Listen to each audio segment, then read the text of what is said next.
Bismillahirrahmanirrahim. Assalamualaikum warahmatullahi wabarakatuh. Waalaikumsalam warahmatullahi wabarakatuh.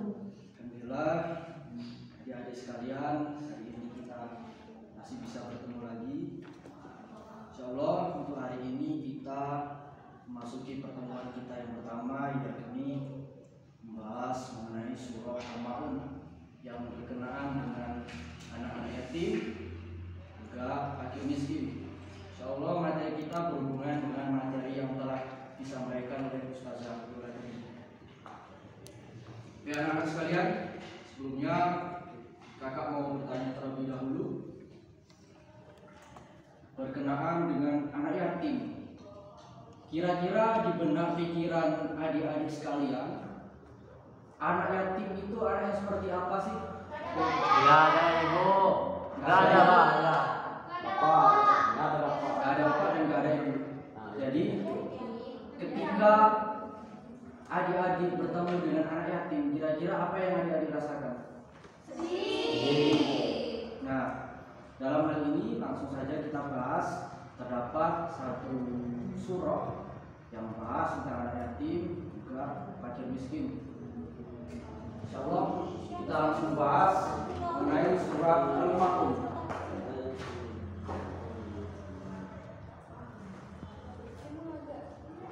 Surah Al-Ma'un.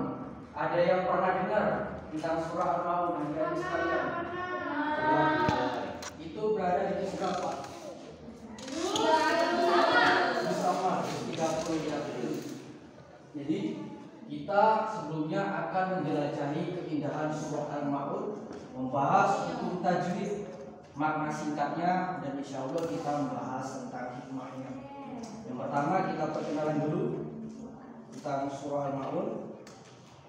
Surah Al-Ma'un, Al-Ma'un itu diambil dari kalimat terakhir di ayat ke-7 surah Al-Ma'un.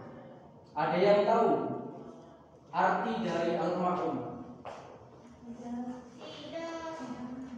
Adilah ya. Oh, di sini. Ada yang tahu?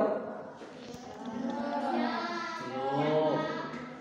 Yang ke tangan. Tadi. Santi, apa itu Al-Ma'un? Gak tahu. Al-Ma'un artinya barang-barang yang berguna.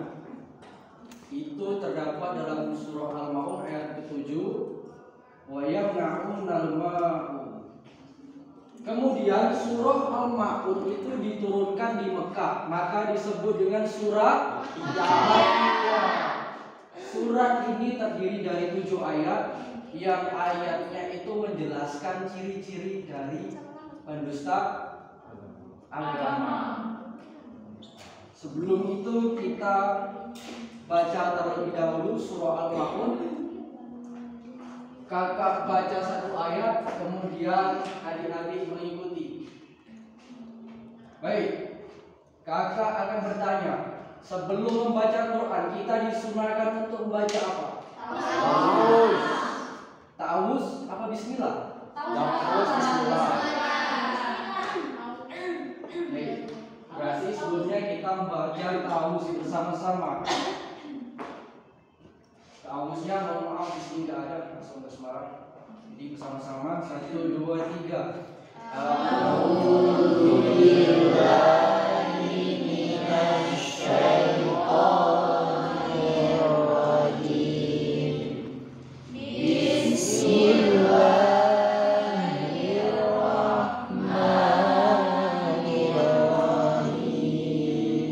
Dengarkan dulu adik-adik sekalian.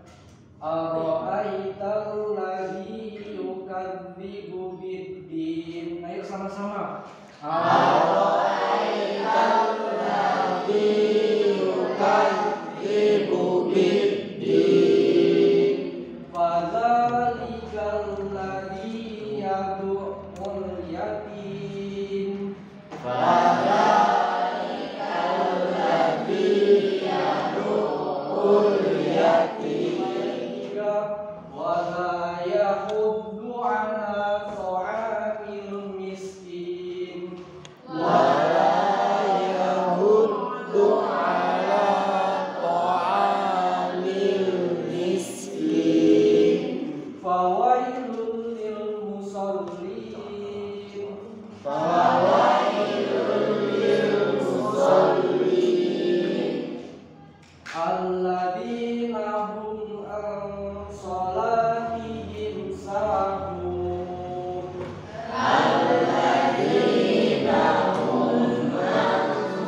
sudah pada sibuk sendiri, sudah ada yang pada ngantuk, maka kita akan bermain sebentar. Jadi nanti kalau ada yang melakukan kesalahan, kakak akan panggil ke depan. Cluenya ialah kata ustad. Jadi kalau bukan kata ustad, maka jangan diikuti. Sebelumnya dengar baik-baik. Kata ustad berdiri.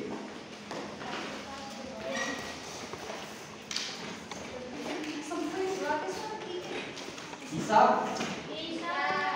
Jadi nanti yang gagal langsung kakak suruh maju ke depan. Kata ustad duduk.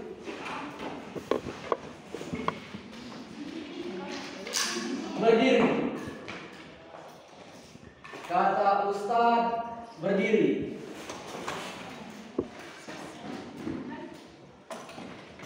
Sekarang jangan ikuti kata ustad, duduk. Semuanya dihukum.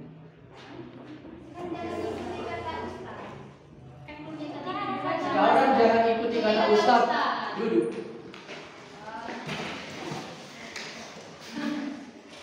Mas Sarto silakan maju, terlambat duduk. Kita cari 7 orang. Silakan yang mau keluar.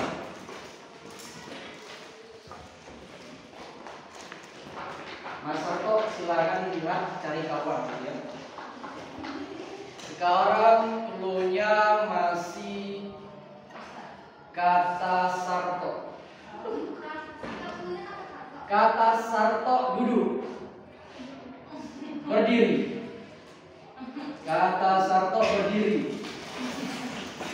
Duduk.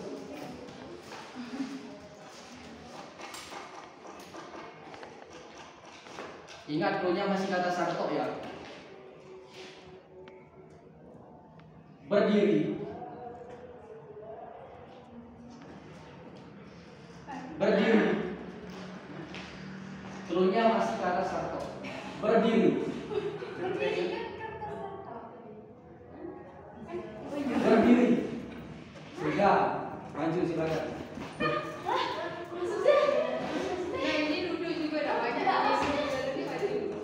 Maksudnya kalau kata Sarto diikuti. Duduk. Karena saya tadi mau kan berdiri. Tadi bukan kata Sarto. Berarti seharusnya adik-adik sekalian duduk.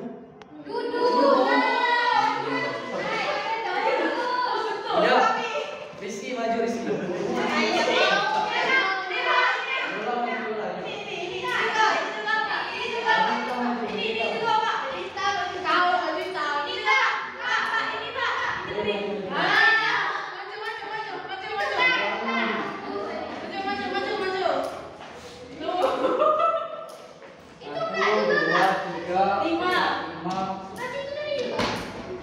Sebelah sini jujur siapa yang berdiri tadi?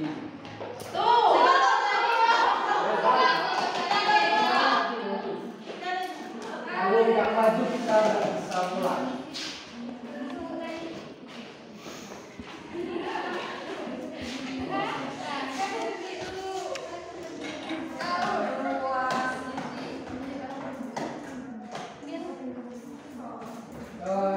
Adik-adik yang duduk, kira-kira teman-teman yang maju ini mau diapakan? Baca itu ada. Disuruh Baca. Disuruh baca, kalau salah nggak boleh duduk. Ya. Yuk, satu orang satu ayat, siapa mau duduk? Aku. Silakan.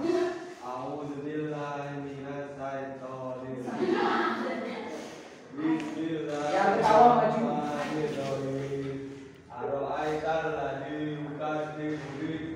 Santi ketawa apa? Nah. Senyum aku.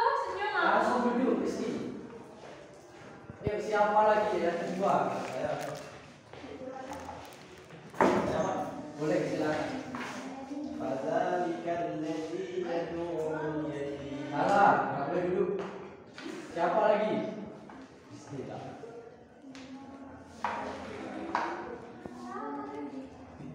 Ayo, nggak apa salah. Saya. Boleh yang kedua. Pada ikan lagi yadul yatim. Nah, duduk. Ayat ketiga. Kita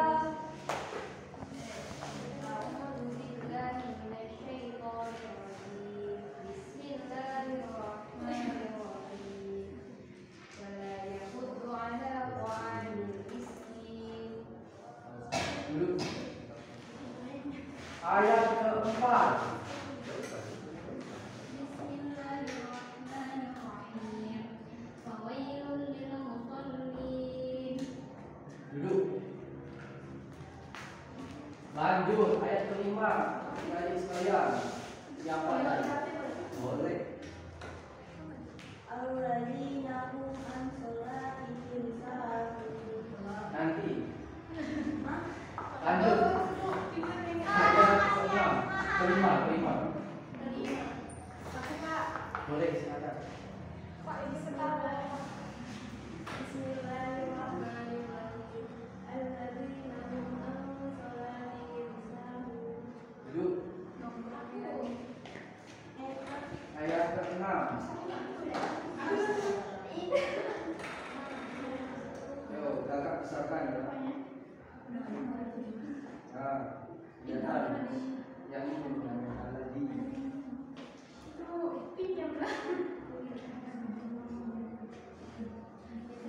Bismillahirrahmanirrahim. Alladzina hum yura'un. Duduk. Ayo yang terakhir. Terakhir. Wa yamna'una. Nanti. Ayo Mas Sarto. Sarto.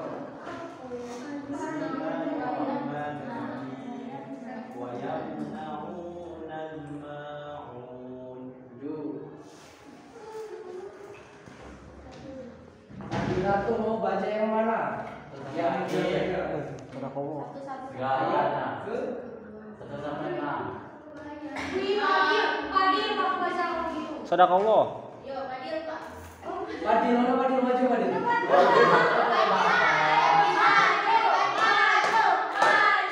Ayo satu dibantu.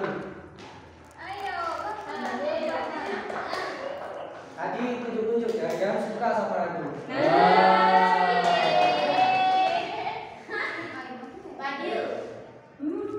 Ayo dibantu langsung dibaca.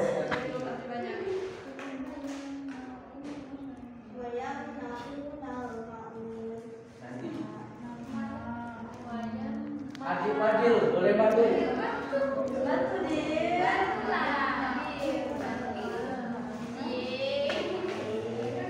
Ayo dibantu ya. Bismillahirrahmanirrahim. Wa yamna'unal ma'un. Sama aja. Bismillahirrahmanirrahim. Ya, langsung aja ya tadi. Gimana kesalahannya? Kesalahannya yaitu huruf mim. Huruf mim. Nanti kalau mulai bertemu huruf mim, harokat fathah bertemu dengan huruf alif. Maka dibaca surah harokat. Ayo ulang kali kemana?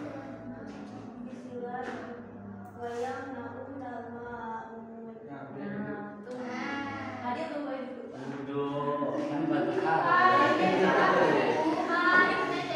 Jadi adik-adik sekalian, ilmu tajwid itu perlu juga kita pelajari. Karena apa? Karena itu merupakan kaidah kita dalam membaca Quran. Huruf Al-Quran dan kalimat-kalimat di bahasa Indonesia tidak sama. Kalau salah harokat dikit, salah panjang pendeknya dikit, maka maknanya berubah 360 derajat. Jadi itu tadi sedikit gambaran pembenaran bacaan surah Al-Maun. Kalau kita bahas tajwidnya nanti kesorean, maka kita langsung bahas artinya saja. Arti surah Al-Maun ayat pertama, Ar-ra'aital ladzi yukadzibu bid-din. Tahukah kamu orang yang mendustakan agama itu? Di sini Allah menggunakan kata tanya bukan berarti Allah tidak tahu. Tahukah kamu orang yang mendustakan agama itu? Tapi maksud Allah ialah mengasih tahu kepada kita semua selaku hamba-hambanya siapa saja yang termasuk ke dalam orang-orang yang mendustakan agama. Yang pertama yakni orang-orang yang menghardik anak yatim. Tadi telah dijelaskan oleh ustazah sebelumnya mengenai yatim piatu, miskin dan sebagainya. Kita lanjutkan ayat kedua yang artinya itulah orang yang menghadir anak yatim.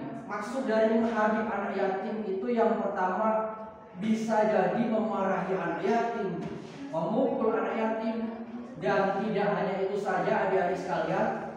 Menghadir anak yatim itu artinya bisa juga kita membiarkan, tidak memberi bantuan ataupun menelantarkan anak yatim.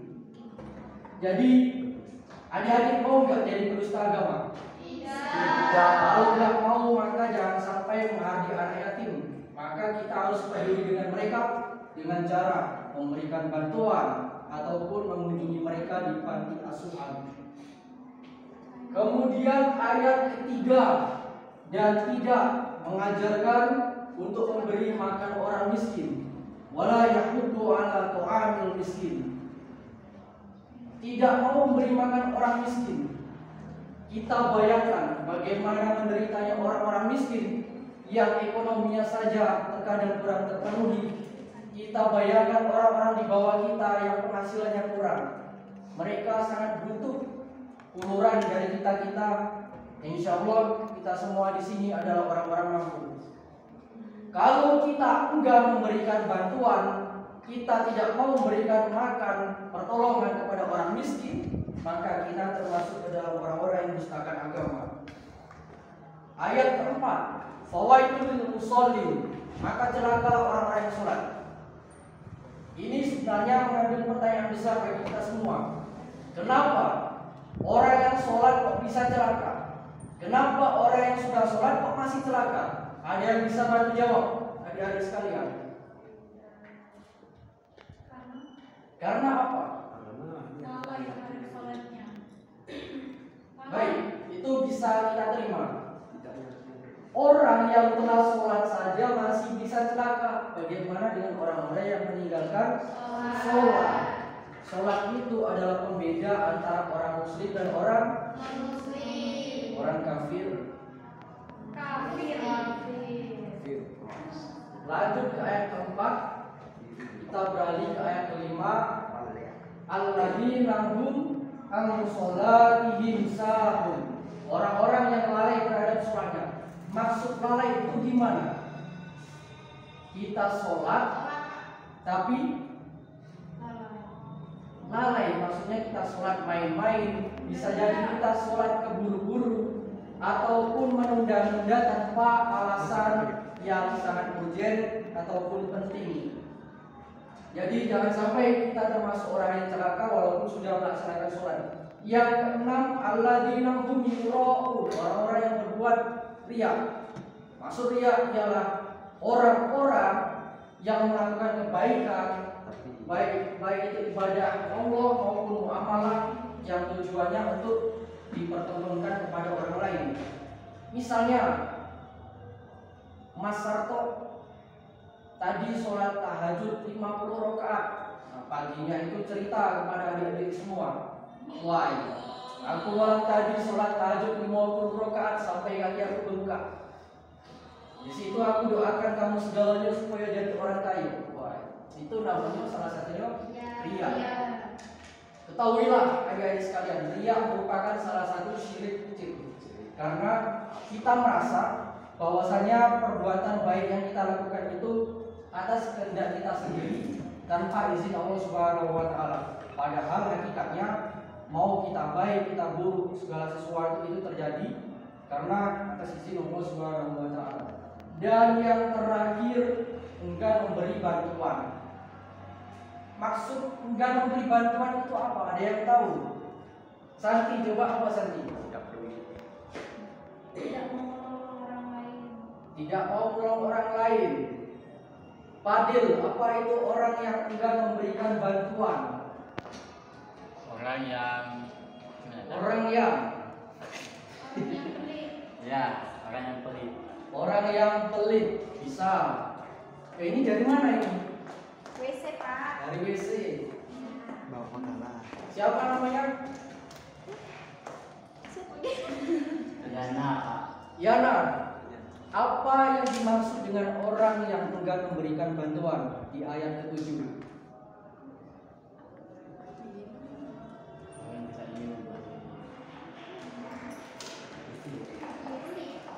Orang yang pelit, orang yang isip, orang yang malas menolong, atau menolong kalau ada kehendak istilahnya. Betul nggak? Ya. Jadi salah satunya selain yang disebutkan oleh adik-adik tadi, orang yang akan memberi bantuan itu misalnya ada saudara-saudara kita yang terkena musibah, kita cuma memberikan pakaian yang sudah tidak layak pakai, yang bekas-bekas. Sering nggak? Sering. Jadi supaya kita tidak termasuk ke dalam orang-orang yang mendustakan agama, maka kalau ada saudara kita terkena musibah, banjir dan sebagainya, maka berikanlah pakaian yang layak, berikanlah uang yang layak juga. Jangan sampai pakaian-pakaian bekas, tidak layak lah pokoknya lah. Itu yang disedekahkan. Harusnya karena kita manusia, kita itu punya perasaan, saling pengertian satu sama lain. Kalau orang lain susah, kita juga susah. Karena sebenarnya kita sesama muslim itu ibarat tubuh, satu tubuh. Kalau kepala kita sakit, maka seluruh badan kita sakit juga kan? Ya. Itu seluruh muslim di dunia ibarat tubuh, apalagi muslim di kelas. Ibarat apa itu? Ibarat satu badan. Kalau satu sakit, sakit semua. Kalau satu senang, senang semua. Itu 7 ayat sampai pengertiannya dan penjelasannya. 7 menit ditambah 10 menit. Keutamaan membaca surah Al-Ma'un. Yang pertama, kita tentunya meningkatkan keimanan, karena kita takut kalau kita melakukan yang 2 ayat ke bawah itu termasuk dalam orang-orang yang apa? Yolah, orang yang apa? Kalau kita melakukan 2 ayat ke bawah dari ayat 2 sampai ayat 7, maka kita termasuk orang yang apa? Mendustakan agama. Mendustakan agama. Maka itu meningkatkan keimanan kita. Yang kedua, melindungi diri kita dari siksa api neraka. Dan yang terakhir, insya Allah mendapatkan keberkahan dari Allah Subhanahu wa Ta'ala. Pesan moral dari Quran surah Al-Ma'un dapat kita lihat di sini. Yang pertama, melakukan kebaikan adalah hal yang paling penting dalam kehidupan. Yang kedua, yaitu menunjukkan atau mencerminkan keimanan sejati yang harus diwujudkan dalam bentuk amal dan perbuatan baik. Dan yang terakhir, empati dan kepedulian. Itu sengaja kami masukkan gambar hati, karena sebenarnya kalau seluruh muslim di dunia ibarat dengan satu tubuh. Kalau muslim berkumpul dalam satu kelompok, dalam satu ruangan, ibaratkan dalam satu hati. Demikian, apakah ada yang ditanyakan?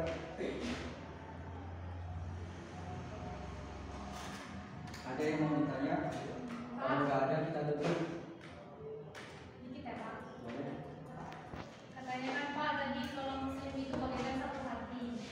Betul lah ya. Seperti bangunan lah ya. Seperti bangunan. Bangunan yang saling menguatkan. Tapi kok kita kan nih umat Islam di dunia ini banyak ya Pak. Tapi kok kita nggak bisa ya bantu Palestina? Nah, pertanyaannya bagus. Mengapa kita nggak bisa membantu Palestina? Ya karena itu tadi, karena nggak semua umat muslim itu rasa persaudaraannya menyatu dengan sama muslim yang lainnya. Mengapa ada beberapa muslim yang nggak mau memberi bantuan kepada Palestina? Karena yang pertama, kemungkinan besar orang ini nggak memahami apa yang terjadi di Palestina. Ada yang mengatakan itu hanya isu global saja, ada yang mengatakan itu hanya berita yang dibuat-buat, dan yang kedua, karena permasalahan isu beda aliran. Ada yang mengatakan di sana kebanyakan isunya ya isu, dan kami juga nggak mempercayainya, dari golongan Syiah Kemudian isu yang ketiga yakni mengenai pasukan Hamas. Ada isu yang mengatakan bahwasanya pasukan Hamas itu bukan membela Palestina, tapi pasukan independen yang dibentuk untuk jihad menyerang orang Israel. Dan masih banyak isu-isu lain mengapa umat muslim di dunia ini nggak mau membantu Palestina semuanya. Bahkan Arab Saudi, negara yang terkenal sangat kaya, nggak berani kan terang-terangan memberi bantuan kepada Palestina, betul nggak? Arab Saudi. Padahal mereka kaya, tambang minyak di mana-mana.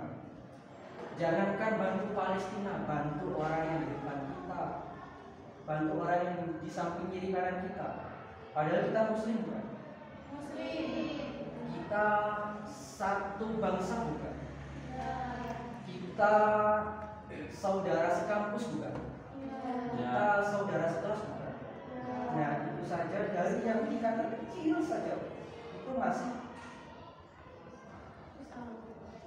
betul nggak? Betul. Maka semuanya ini kita bisa bersatu, kita bisa berkeluarga tentunya atas hidayah dari Allah Subhanahu Wa Taala. Maka bersyukurlah kita yang tetap berusaha untuk mempersatukan walaupun di luar sana banyak cacian. Baik, anak-anak sekalian, jadi ada pertanyaan lagi? Cukup. Kalau cukup, ketua kelas mana ketua kelas? Ini Pak. Yuk kita berdoa bersama-sama. Doa sama-sama. Siap gerak doa sebelum pulang. Bismillahirrahmanirrahim. Wal asri innal insana lafi khusrin illa allazina amanu wa amilus solihati wa tawasau bil haqq wa tawasau bis sabri. Shadaqallahul azim. Ya, Ya. saya kiamat.